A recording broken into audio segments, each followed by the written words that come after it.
بسم اللہ الرحمن الرحیم۔ السلام علیکم ویئرز، آج میں آپ کے لیے کسی لڑکی کی زندگی پر بیتی ایک سچی کہانی لے کر حاضر ہوئی ہوں، لیکن کہانی شروع کرنے سے پہلے آپ سے گزارش ہے کہ اگر آپ ہمارے چینل پر نئے آئے ہیں تو سبسکرائب کا بٹن دبا کر ہمارے چینل کا حصہ بن جائیے اور ہماری ویڈیو سب سے پہلے دیکھنے کے لیے بیل آئیکن کو ضرور کلک کیجیے۔ سچ ہے کہ برا وقت بتا کر نہیں آتا، لیکن برے وقت میں اپنے ہی کام آتے ہیں۔ لوگ اکثر اپنوں کی شکایت کرتے ہیں، مگر میں تو انہیں نعمت خداوندی سمجھتی ہوں۔ یہ ان دنوں کا ذکر ہے جب ابو ریلوے میں ملازم تھے۔ ہماری ایک پھپھو تھیں جو بیوہ اور غریب تھیں، مگر عادت کی اچھی تھیں۔ وہ ہم سے پیار کرتی تھیں۔ ابو بھی اپنی اس بہن کو عزیز رکھتے تھے۔ والد کی تنخواہ زیادہ نہ تھی، مگر گھر والوں کو خوش رکھنے کا فن وہ خوب جانتے تھے۔ ہمیں بھی کفایت شاری کی نصیحت کرتے تھے۔ مجھے اپنے والد سے بہت پیار تھا، تبھی میں ان کی ہر بات غور سے سنتی اور عمل کرتی۔ مگر میری بہن مزاجاً مختلف تھی۔ وہ والدہ پر گئی تھی، اسے ہمیشہ ہی کم پیسوں کی شکایت رہتی اور باپ پر غصہ آتا۔ کہتی، یہ باپ کتنا ظالم ہے جس نے ہماری خواہشوں کو دبایا اور کم پیسوں میں خوش رہنے کو کہا۔ حالانکہ کم پیسوں میں خوش رہنا ایک ناممکن بات ہے، یہ تو خود کو فریب دینے والی بات ہے۔ میں امی کو بتاتی کہ رابعہ ایسا کہتی ہے، اسے سمجھائیے۔ ابو اپنی تنخواہ کا ایک ایک پیسہ ہم پر خرچ کرتے ہیں، وہ رزق حلال کماتے ہیں، غلط ذرائع سے تو پیسہ نہیں کماتے، پھر ہم بھلا ان سے کیوں شکایت کریں؟ یہ غلط بات ہے۔ اس پر میری والدہ خاموش ہو جاتی، کبھی کہتی کہ رابعہ چھوٹی ہے، ناسمجھ ہے، بڑی ہو جانے پر خود ہی والدین کی مجبوریاں سمجھ جائے گی، اس سے جھگڑا نہ کیا کرو۔ اس طرح وہ ہم دونوں بہنوں کی صلح کروا دیا کرتیں، تاہم ہمارا جھگڑا اکثر انہی باتوں پر ہوتا تھا۔ تبھی رابعہ مجھ سے خار کھانے لگی۔ ایف اے کا امتحان دیا تو امی نے گھرداری میں لگا دیا۔ ایک روز چائے بنا کر ابو کو دینے جا رہی تھی کہ باتیں کرنے کی آواز پر ٹھٹک کر رہ گئی۔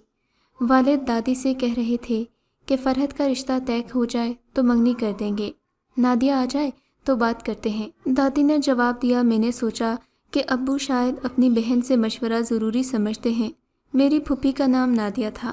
ابھی میں چائے کی ٹرے ہاتھ میں پکڑے دروازے پر کھڑی تھی کہ امی جان آ گئیں۔ مجھے ڈانٹا، تم ابھی تک یہاں کھڑی ہو، اندر جا کر چائے دو، ٹھنڈی ہو جائے گی۔ تبھی میں جلدی سے دادی کے کمرے میں داخل ہو گئی۔ ٹرے ان کے سامنے رکھ کر اپنے کمرے میں واپس آئی تو دل دھڑک رہا تھا۔ سوچ رہی تھی نہ جانے کس کے ساتھ یہ میری شادی کا منصوبہ بنا رہے ہیں۔ رات بھر میں ان سوچوں میں گم رہی۔ کالج گئی تب بھی یہی سوچ میرے دل پر حاوی تھی، نہ جانے کون ہوگا، کس کے پلے باندھ رہے ہیں۔ کالج سے واپس آئی تو نادیہ پھوپھی آئی ہوئی تھیں۔ سمجھ گئی کہ آج پھر میری شادی کے مسئلے پر یہ تینوں بیٹھ کر بات کریں گے۔ سوچا کہ چھپ کر ان کی باتیں سن لوں تاکہ کچھ مجھے پتہ چلے کہ میری قسمت کا فیصلہ کس کے ساتھ کیا جا رہا تھا۔ کھانے کے بعد امی نے ہم بہنوں کو کمرے میں جانے کا اشارہ کر دیا۔ اب میں دروازے کی اوٹ میں کچھ بھی سن نہیں سکتی تھی، کافی بے چینی رہی۔ کچن سے امی کے برتن اٹھانے کی آواز آئی تو پانی لینے کے بہانے وہاں چلی گئی۔ دیکھا امی کا چہرہ غصے سے تمتما رہا ہے۔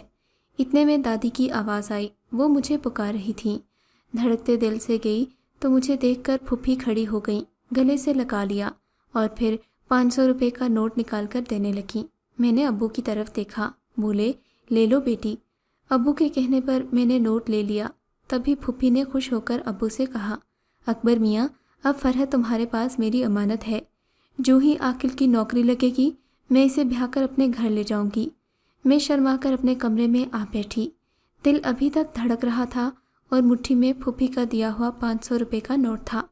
تبھی رابعہ نے سوال کیا کہ کیوں بلایا تھا دادی جان نے؟ میں نے مٹھی کھول کر نوٹ دکھایا۔ میری منگنی کر رہے ہیں عاقل کے ساتھ، بڑی خوش ہو رہی ہو؟ بے وقوف، ایسے غریب گھر میں جا کر تمہیں کیا ملے گا؟ بھوک اور پیاس ترستی رہو گی زندگی بھر ہر شے کے لیے۔ جانتی ہو نا کہ امی اس رشتے پر بالکل راضی نہیں ہیں، وہ ہم دونوں کی شادیاں امیر گھرانوں میں کرنے کے خواب دیکھ رہی ہیں۔ تم انکار کر دو۔ میں نے کہا ہرگز نہیں، ابو کو دکھ نہیں دے سکتی، ان کی خوشی کے لیے تو جان قربان کر سکتی ہوں۔ پھوپھی غریب ہیں تو کیا ہوا، دیکھو نا ہم سے کتنا پیار کرتی ہیں، کیا اتنا پیار کسی غیر گھر میں ملے گا؟ حقیقت تھی کہ پھوپھی بہت مفلس تھیں۔ جب سے ان کے شوہر کی وفات ہوئی تھی، سسرال والوں نے کنارہ کر لیا تھا۔ ابو بھی اپنی قلیل آمدنی کی وجہ سے ان کی کم ہی مدد کرتے تھے۔ وہ پھر بھی بھائی سے پیار کرتی تھیں، رات دن سلائی کر کے اپنے بیٹے کو پڑھا رہی تھیں تاکہ وہ تعلیم حاصل کر کے اچھی نوکری پر لگ جائے۔ عاقل بہت نیک اور فرما بردار بیٹا تھا، ماں کی عزت اور ہر کسی کا احساس کرنے والا، تبھی میں اور ابو اسے پسند کرتے تھے۔ انہی دنوں میرا رزلٹ آ گیا اور میں شاندار نمبر لے کر کامیاب ہو گئی۔ والد صاحب رزلٹ دیکھ کر بہت خوش ہوئے۔ والدہ نے کہا اب آگے نہیں پڑھانا، گھر بیٹھو اور گھرداری سیکھو، لڑکی کو گھر بسانے کے لیے گھرداری ہی آنی چاہیے۔ ایک روز ابو نے نادیہ پھوپھی کی دعوت کی اور کھانے کے بعد صلاح مشورہ ہونے لگا کہ عاقل اور فرحت کی منگنی کس دن کرنی ہے۔ آج عاقل بھی ان کے ساتھ آیا تھا اور وہ مجھے محبت بھری نگاہوں سے دیکھ رہا تھا۔ ابو نے بتایا میری بیٹی نے FA میں بہت اچھے نمبر لیے ہیں۔ پھوپھی نے مبارکباد کہی اور پھر اسی روز میری منگنی کی رسم کا دن بھی طے ہو گیا۔ منگنی والے دن زیادہ لوگوں کو مدعو نہیں کیا گیا، صرف ابو کے پرانے دوست آئے تھے، جن کے بارے میں ابو کہا کرتے تھے کہ یہ میرا واحد دوست ہے جو میرے دکھ سکھ کا ساتھی ہے اور ہر مشکل میں کام آتا ہے۔ میرے والد اپنے دوست پر بہت بھروسہ کرتے تھے۔ انکل نادر کا ایک پرائیویٹ اسکول تھا اور وہ تعلیم کی ترویج پر بہت محنت کرتے تھے۔ انہیں تعلیم کی اہمیت کا علم تھا، تبھی انہوں نے والد صاحب کو ہمیں پڑھانے پر راغب کیا تھا۔ ہماری زندگیوں کے دن وقت کے پروں پر اٹھتے جا رہے تھے اور ہم ایک خوشیوں بھرے گھر میں جی رہے تھے۔ ایک روز والد صاحب ڈیوٹی پر تھے کہ اچانک فون پر اطلاع دی گئی کہ جس ٹرین میں ابو ڈیوٹی پر تھے اس کا حادثہ ہو گیا۔ 2 ٹرینیں آپس میں ٹکرا گئیں۔ یہ اطلاع ہمارے لیے جیسے قیامت کا پیغام تھا۔ میں تو خبر سنتے ہی جہاں تھی وہاں گر گئی۔ امی نے چوڑیاں توڑ دیں اور بلند آواز میں رونا شروع کر دیا۔ ہمیں پتہ چل گیا ابو اب اس دنیا میں نہیں رہے۔ یوں لگ رہا تھا جیسے کسی نے ہمارے گھر کی چھت گرا دی ہو۔ اس دن کے بعد سب کچھ بدل گیا۔ ہمارے گھر کے حالات خراب ہو گئے۔ ابو کی تنخواہ پر گزارا ہو رہا تھا اور اب ابو کی پینشن ہی آخری سہارا بن گئی۔ اتنے تھوڑے پیسوں میں گھر چلانا مشکل تھا۔ مجبوراً مجھے ابو کے دوست نادر صاحب کے اسکول میں نوکری کرنا پڑی۔ پھوپھی ہر ہفتے آتیں اور دل جوئی کرتیں۔ نہ جانے کیا ہوا کہ ایک دن جب کہ میں اسکول میں پڑھا کر لوٹ رہی تھی، میں نے پھوپھی کو اپنے گھر سے نکلتے دیکھا۔ میں نے آگے بڑھ کر سلام کیا تو حیرت ہوئی کہ انہوں نے میرے سلام کا بھی جواب نہ دیا۔ نہ جانے ایسی کیا بات ہو گئی تھی کہ میری پھوپھی نے اس طرح کا رویہ اپنایا۔ میں نے امی سے پوچھا تو انہوں نے جواب دیا کہ وہ منگنی توڑ گئی ہیں، اب اسے ہم سے کیا ناتا، اس کا بھائی جو نہیں رہا۔ محبت ہم سے بھائی کی زندگی تک تھی، اب وہ کسی امیر گھرانے کا رشتہ چاہتی ہیں کیونکہ عاقل کی بھی ملازمت ہو گئی۔ امی کی بات سن کر مجھے بہت دکھ ہوا، آنسو تھے جو رکتے نہیں تھے۔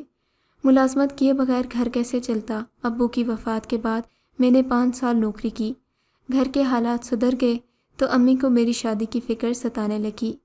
انہی دنوں اسکول میں ایک سالانہ فنکشن ہوا اور ایک صاحب بحیثیت چیف گیسٹ تشریف لائے۔ وہ ایک کم عمر بزنس مین تھے۔ ہیڈ ماسٹر صاحب نے تمام اساتذہ کا تفصیلی تعارف کروایا اور ان کے ہاتھ سے انعام دلوائے۔ چیف گیسٹ مجھے بغور دیکھ رہا تھا۔ اسکول میں چھٹیاں ہو گئیں۔ کچھ دن بعد انکل نادر اور ان کی بیگم نے امی کو بتایا کہ آپ کی بیٹی فرحت کے لیے ایک امیر گھرانے کا رشتہ آیا ہے۔ یہ رشتہ انہی چیف گیسٹ کا تھا جو کم عمر بزنس مین تھے۔ انہوں نے اپنی والدہ سے میرا ذکر کیا۔ ان کے گھر والے نادر انکل کے پاس آئے اور میرے بارے میں معلومات دریافت کی۔ امی بہت خوش ہوئیں، کہنے لگیں اب رابعہ نے تعلیم مکمل کر لی ہے، وہ اس کی جگہ پڑھا لے گی۔ یہ لوگ آپ کے توسط سے آئے ہیں تو یقیناً آپ نے تسلی کر لی ہوگی، پھر بھلا مجھے کیا اعتراض ہو سکتا ہے؟ بیٹیوں کو بالآخر بیاہنا ہوتا ہے۔ انکل نادر نے امی کو اس گھرانے کے بارے میں تسلی دی اور یوں میرا رشتہ ساحل سے ہو گیا۔ یہ لوگ واقعی بہت اچھے تھے، امیر تھے مگر غرور نام کو نہ تھا، دولت کی بجائے شرافت پر یقین رکھتے تھے۔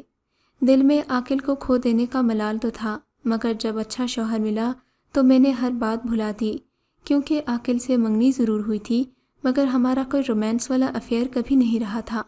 پھوپھی محبت کرتی تھیں تو بس ہم بھی ان سے محبت کرتے تھے۔ سسرال میں میری ساس، ایک نند اور ایک ہی دیور تھا۔ نند بیاہتا تھی، میری شادی کے بعد اپنے شوہر کے ہمراہ امریکہ چلی گئی۔ دیور کا نام اختر تھا، وہ میرا ہم عمر تھا اور عزت کرتا تھا۔ میں اسے چھوٹا بھائی جانتی تھی۔ وہ بھی بھابھی کے رشتے کا احترام کرتے ہوئے ہر بات مجھ سے پوچھ کر کرتا، جو کہتی سر تسلیم خم کر دیا کرتا۔ جلد ہی میری نند نے اپنی ماں کو بھی امریکہ بلوا لیا، وہ انہیں عمرہ اور حج بھی کروانا چاہتے تھے۔ اب گھر میں دیور اور میں رہ گئے۔ شوہر بزنس کے سلسلے میں اکثر دوسرے شہروں میں جاتے تھے۔ انہیں اطمینان تھا کہ میں گھر پر اکیلی نہیں ہوں بلکہ ان کے بھائی کے ساتھ ہوں۔ میری شادی کو 6 ماہ گزر گئے تھے۔ سارے گھر کی ذمہ داری مجھ پر تھی۔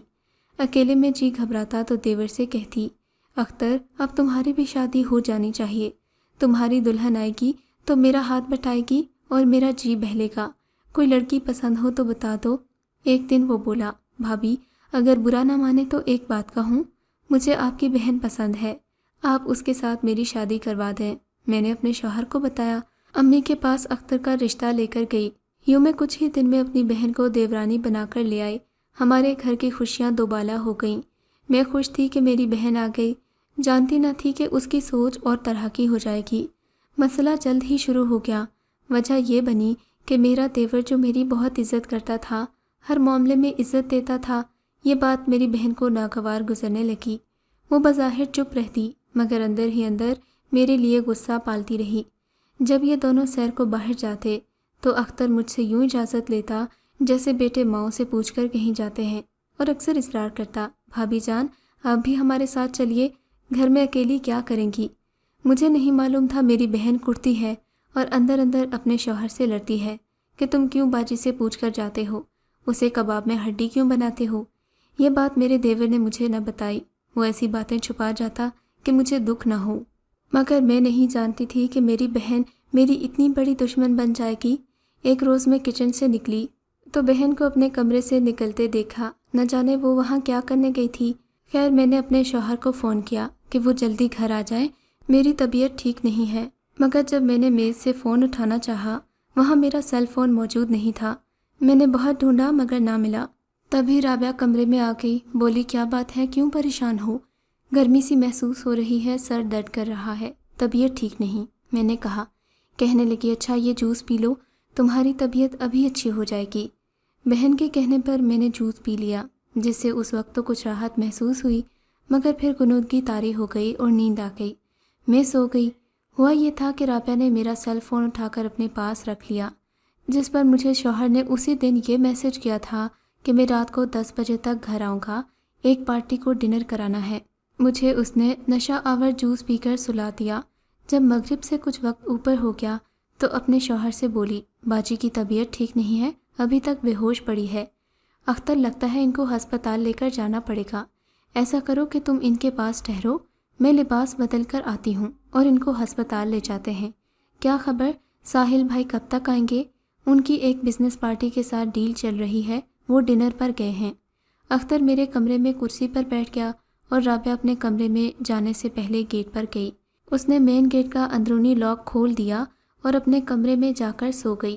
بدنیت نے اپنے کمرے میں جانے سے قبل میرے کمرے کا دروازہ بھی باہر سے لاک کر دیا۔ اختر نے سمجھا کہ ویسے ہی بند کر گئی ہے، وہ کرسی پر بیٹھا اخبار پڑھتا رہا۔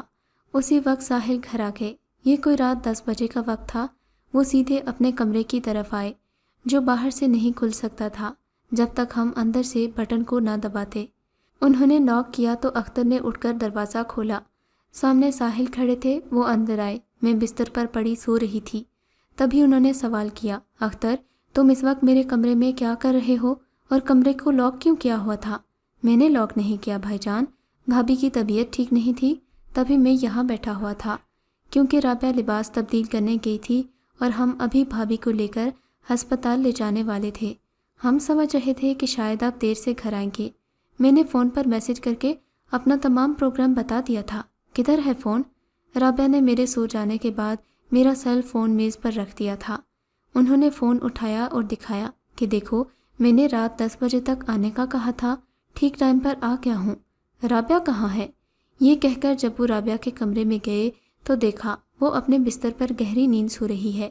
اس نے ایک خواب آور گولی کھا لی تھی۔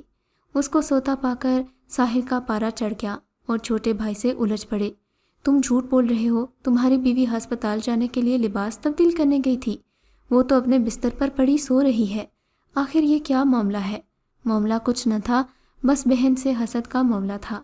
رابعہ چاہتی تھی کہ وہ راج کرے، جبکہ اختر کا خیال تھا کہ فرحت بڑی بھابھی ہے، گھر میں کوئی بزرگ نہیں ہے تو بڑے بھائی اور بھابھی ہی بزرگ ہیں، ان کی تکریم لازمی ہے، ان سے ہر بات پوچھ کر ان کی رضا سے قدم اٹھانا ہی سعادت ہے۔ مگر میں نہیں جانتی تھی کہ میری بہن میرے حسد میں اتنی آگے تک چلی جائے گی۔ ساحل ہم پر شک نہیں کرتے تھے، مگر وہ جھوٹ پر غصہ ضرور کرتے تھے۔ انہیں جھوٹ پسند نہیں تھا، خود بھی نہیں بولتے تھے اور نہ برداشت کرتے تھے۔ اس دن وہ یہی سمجھے کہ اختر انہیں جھوٹی کہانی سنا رہا ہے، جبکہ اس کی بیوی اپنے کمرے میں سو رہی ہے اور میری بیوی بھی سو رہی ہے۔ نہ جانے کمرے میں وہ کیوں موجود تھا۔ بڑے بھائی کے آگے اختر کی زبان نہ کھل سکی، مگر بیوی کی مکاری اس پر ثابت ہو گئی۔ وہ دراصل مجھے اور اختر کو ساحل کی نظروں میں گرانا چاہتی تھی، شوہر کو جھوٹا ثابت کرنا چاہتی تھی تاکہ علیحدہ گھر میں رہنے کا جواز بن جائے، آپس میں بھائی خفا ہو کر الگ ہو جائیں۔ وہ میری اہمیت اور راجدھانی کے احساس سے نکلنا چاہتی تھی کہ اپنے خاوند کی بڑے بھائی اور بھابھی کے ساتھ سعادت مندی اسے تکلیف دیتی تھی۔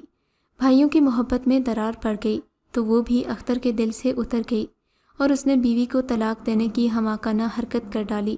جذبات اور غصے میں قدم اٹھایا، مگر والدہ کو اس قدر دکھ ہوا کہ انہوں نے ساحل پر بھی دباؤ ڈالا اور یوں میری بھی طلاق ہو گئی۔ یوں میری بہن کے حسد کی وجہ سے ہمارا ہنستا بستا گھر بھی اجڑ گیا۔ اگر وہ چاہتیں تو ہم دونوں ایک گھر میں آباد رہ سکتی تھی۔ آج میری والدہ اس جہان میں نہیں ہیں، ہم دونوں بہنیں ساتھ رہنے پر مجبور ہیں، دونوں ملازمت کرتی ہیں اور گزرے وقت کو یاد کر کے ٹھنڈی آہیں بھرتی ہیں۔ اختر جدہ چلے گئے اور سنا ہے کہ ساحل نے دوسری شادی کر لی۔ کیا خبر وہ بھی اپنے جذباتی فیصلوں پر جو عجلت میں کیے پچھتاتے ہوں۔ آپ کو اگر یہ کہانی اچھی لگی ہے تو اس ویڈیو کو لائک کیجیے اور اس طرح کی مزید کہانیاں سننے کے لیے ہمارے چینل کو ضرور سبسکرائب کیجیے۔ کہانی سننے کا شکریہ۔ آپ سے ملاقات ہوگی اگلی ویڈیو میں، تب تک کے لیے اللہ حافظ۔